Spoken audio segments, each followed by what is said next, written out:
Hey everyone, this is Oisin Sabin. Welcome to my channel.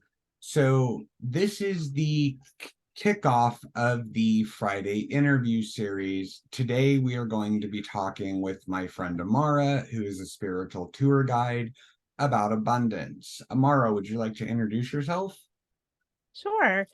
So my name's Amara Wiley. I have been part of the Hands of Change community for 25 years. That's in Central Jersey. It's a Wiccan community. And I have been playing around with abundance for probably at least that long.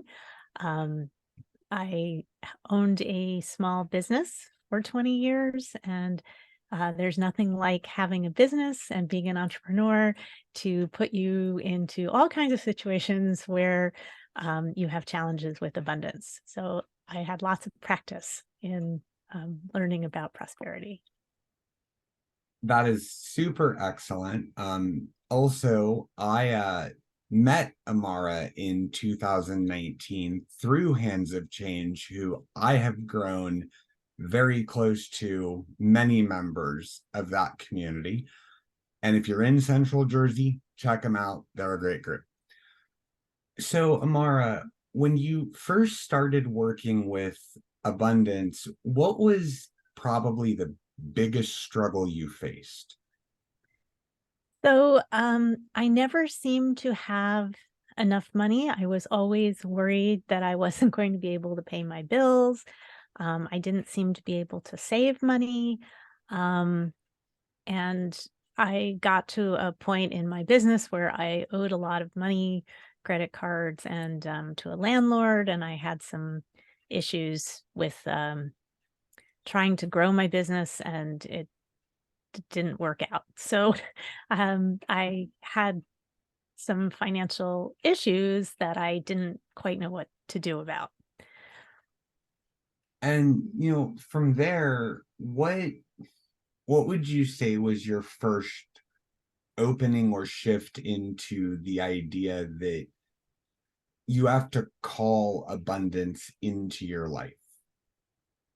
Right. So although at this point I seem to be pretty calm about money and all that kind of stuff, I spent a lot of years trying all different kinds of things and reading lots of stuff about abundance. So I started with Napoleon Hill's Think and Grow Rich, and I did that with a friend. We did the workbook and we read chapters out of it and tried to uh, change our mindset. I don't think it worked for either one of us really.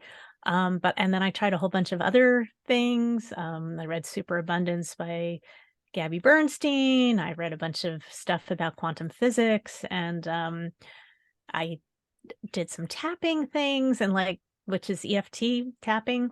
And I just, things didn't seem to really be working to make me feel like I was safe, because that was really the thing for me, was that I didn't feel safe in the world. I didn't feel like the universe had my back.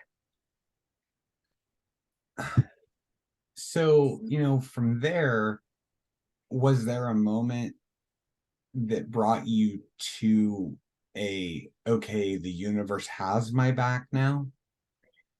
There was, I don't know if it was just one moment, but when the pandemic started, which I call the great pause, I so I was a professional organizer. That was my business. I helped people organize their homes and offices. And I thought, oh my gosh, nobody is going to want me in their home. And I didn't think, oh, this is going to be 2 weeks. I'm like, this is going to be a while. I don't know how long, but this isn't over fast. So I had some money in in a retirement fund. It wasn't a ton of money. It was like $24,000. And I thought, okay, I'm just going to take the money out of my retirement fund. I know there's some kind of penalty for that. But I don't know what to do. And I want to make sure I can take care of myself and my son. So I did that. And then I started getting money from the government and just from all kinds of random places, not just, you know, um, for gig workers. And I got some grants and a loan from the SBA and just all kinds of stuff. And I also got a whole bunch of other money that had nothing to do with that. Money from my dad's estate that I wasn't expecting, money from like old health insurance refunds, all kinds of stuff just started coming to me. And I was like, oh my gosh, not only did I take the money out of my retirement account, but I think I'm actually retired, because this seems to be working out just fine. And the realization I had was that I stopped believing that I wasn't going to have enough money, and I started believing that I was. And that's the reality that I started to see. And then when I looked back, I realized, oh, that's always been my reality. I just kept seeing the glass as half empty. Not, like, because things always seem to just kind of work out. My sister says that I'm um like a cat with 9 lives, and every time I just keep bouncing back, whatever happens. It's funny because, I've seen people, particularly in Hands of Change, you're often referred to as the amazing abundant manifester. And even I use that title in speaking about you outside of that community. What, is, as you said, you stopped believing that, you were never going to have enough, and then everything changed from there. In the great pause, what led you into wanting to teach other people about pulling abundance and belief and worthiness and things of that nature into their own lives? Well, I had actually started teaching that before the Great Pause. I taught I taught a prosperity for pagans class at a pagan picnic one summer, um, 2018 maybe. I'm not sure exactly. And what surprised me was that, because I thought, oh, maybe I'll get some people, and I don't know, they'll probably be newbies. The people who showed up to my class were like all the other leaders of groups of of pagan groups. And I was like, oh, this is a thing. Like, it's not just me. Everybody seems to be having this as an issue, even though we're all magical people, we're all adepts.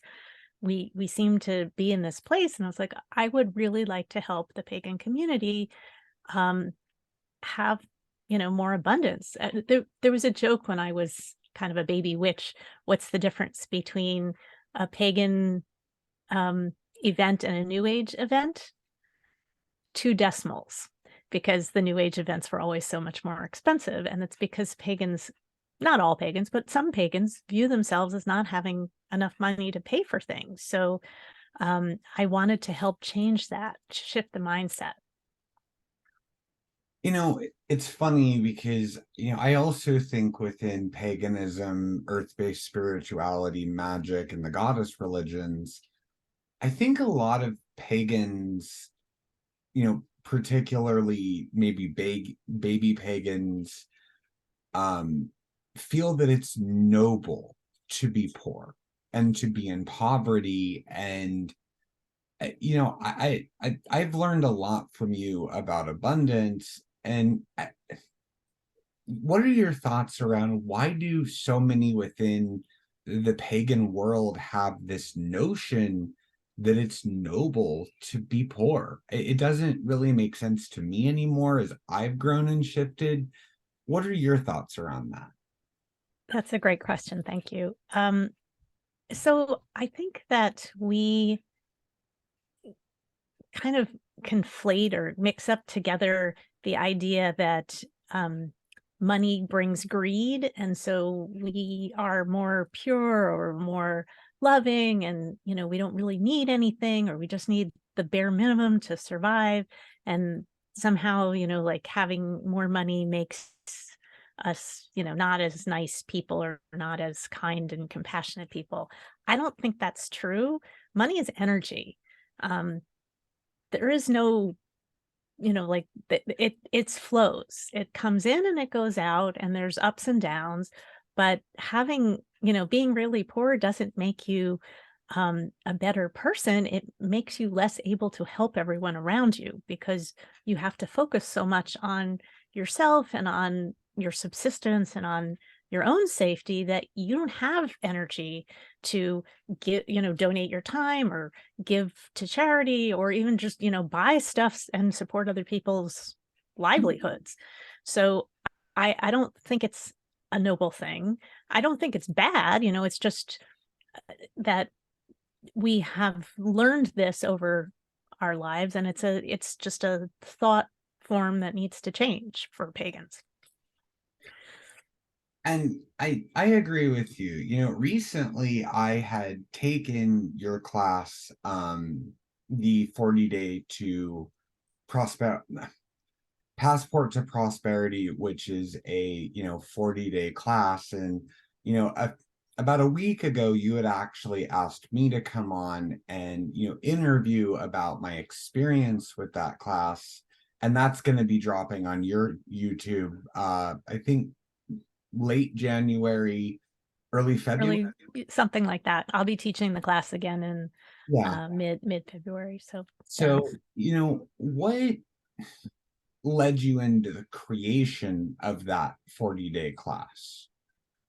First of all, I just want to thank you for being willing to interview, give a testimonial, because one of the things I loved about your experience was that you didn't finish the class, but you still got so much out of it.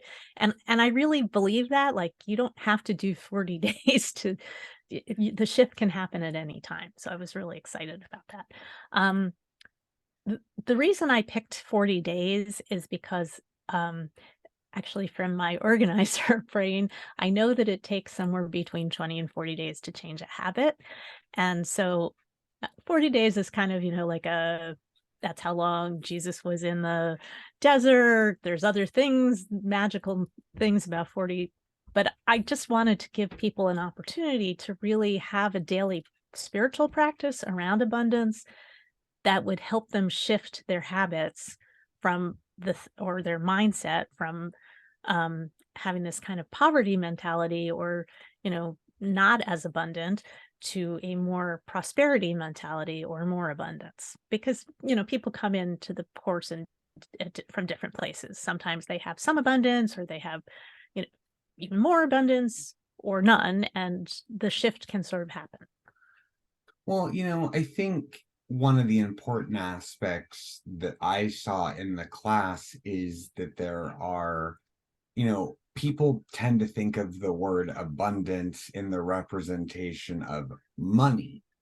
And one of the things that, I definitely have a question for is, how would you expand the definition to people listening today of abundance, and that abundance isn't just money? Abundance can be a lot of different things. Right. That's a great question too, or a great point. So abundance, I mean, so like I said, money is energy. Everything is energy. Health is energy. Creativity is energy. Happiness is energy. It's how we raise our own vibration that brings to us the things that we want in the world, what our intentions are, or our you know our magic. So people have done the course for healing. They've done it for finishing a book they were working on. It hasn't always only been about money, because the principles all they apply to everything. There's I kind of see it as one thing. There's a new thought idea from the early 1900s that there's one mind, that we are all one mind. And I believe that in something called one thing also, which is a kind of a corollary, which is that all the stuff we see on this physical plane that um, our personalities and our bodies exist on is one thing. So there is no difficulty, and from the Course in Miracles, there's no difficulty in order of miracles. Like, it's just as easy to get $50,000 as it is to get $1. It's just changing the vibration that we have in order to believe that we can do that. And, you know, I definitely know from my own experience in Passport to Prosperity, you know, I said in the interview that it was kind of slow and then just this explosion in life for me. And that's true. And I mean, it's been financial and it's led me into, you know, it's so funny you talked about habit and that it, you know, it can take 20 to 40 days to change a habit. And I've made sort of an agreement with myself on YouTube and the reinvention of my channel, new content, new things, something new every day for the next 30 days to stick into you're doing this now. You know, the last question I kind of want to wrap up with the interview is I remember you saying to me at one point that you had kind of made a decision one day to go on to the salary of the gods and the goddesses. And, you know, kind of how did that decision come about and how is it working in your life now? Um, so it really was part of the I'm retired now. It's I'm on the salary of God. And for all of the pandemic, I kept receiving all kinds of money from all kinds of places. Um, and now we're in a different phase where people are out more and not seeing it as a pandemic and more as an endemic situation, and people aren't, staying home. So I'm not receiving money from the government anymore. But for instance, I basically have not worked very much in the last 5 months. I was in a period of rest, and that's what I needed to be doing. I just posted on my social media the, 10 or 12 books that I read since the end of September, because I've done a lot of just lying on the couch and reading things. Um, so even though I haven't been working, one of the people that I still have a work relationship with has been paying me every 2 weeks, and that's gone on for the last 5 months, whether or not I've worked for her. And, at some point I will give her, do those hours, but it's not based in, I worked 3 hours, now you're gonna pay me for 3 hours. It's more of a, I'm available when you need me, I will work, and I will not work when you don't need me. Um, and that sort of happens. So the other thing that, you know, right now, I guess for me in this moment in time, a lot of the stuff that has been my stuff that I worry about and get upset about and stuff has come back to me. I had a flare up of my exhaustion and pain, which I don't want to name anything, over the summer, which is why I had this rest period. And also, I have now gotten my bank account down to where I'm just, have enough money right now. Um, so it's like this, and I kind of think I brought this to myself so that I could show myself once for all, no, I really am not getting back into that mindset thing. I don't feel afraid. When I look at this, I was like, oh, it'll be fine. It's just going to be fine. And, and I also know that, I can just sort of wave my magic wand and the money I need will come to me now that I'm kind of focusing on it again. Um, so, that's kind of where I'm at with this. So yes, I can work. What I've tried to do is kind of put myself in a gift economy and say, well, I'm willing to work. I'm willing to do things where people pay me if they're things that I want to do. Like, I'm not willing to do hands-on organizing anymore. I'm quite clear about that. I'm not willing to design closets for a closet company. Um, but, you know, some of the things I do are free. Like, I offer virtual rituals and a virtual spiritual discussion group. Those are free. And then I have things where if people want to pay me for some of my wisdom, like the Passport to Prosperity class, and I'm doing another thing called Freedom School, then I'm willing to take that money, and I'm willing to accept money from the universe, however that shows up, whether that's from, my boyfriend or from, some weird refund I get from whatever. So that's all good for me.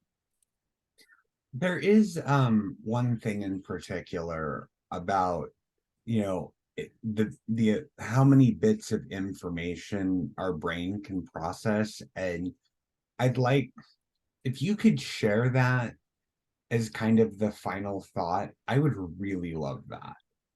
Okay, so what you're referring to is what I call 2K thinking, which is that our um, what is available for our brains to notice is about 400,000 bits of information per minute or something like that.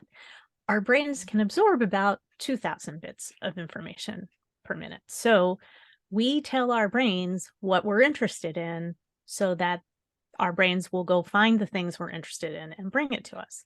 So if what we're interested in is complaining about all the bad things that happen to us, that's what our brain is going to look for. It's going to go, oh, you're really interested in like all the times you're sick and all the times you're stuck in traffic and all the times that you're having, people mad at you.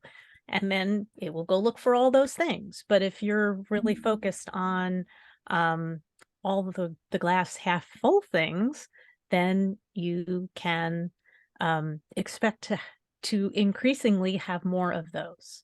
So everybody has good and bad things happen. That's normal human condition. It's what we choose to focus on that it determines how our lives will evolve.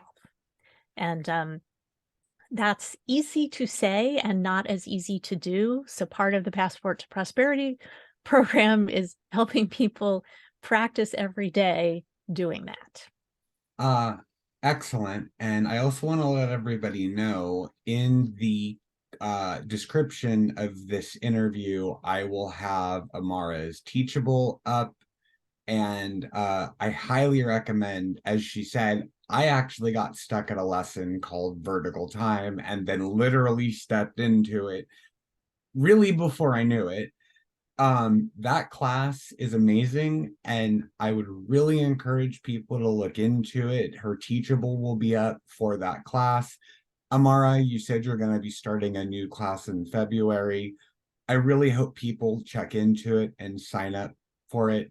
Thank you for coming on and kicking off the series, and I really enjoyed interviewing you. Thank you. I'm so honored to be here. Thank you. All right, well, I will talk to you later and have a great day. Thank you. You too.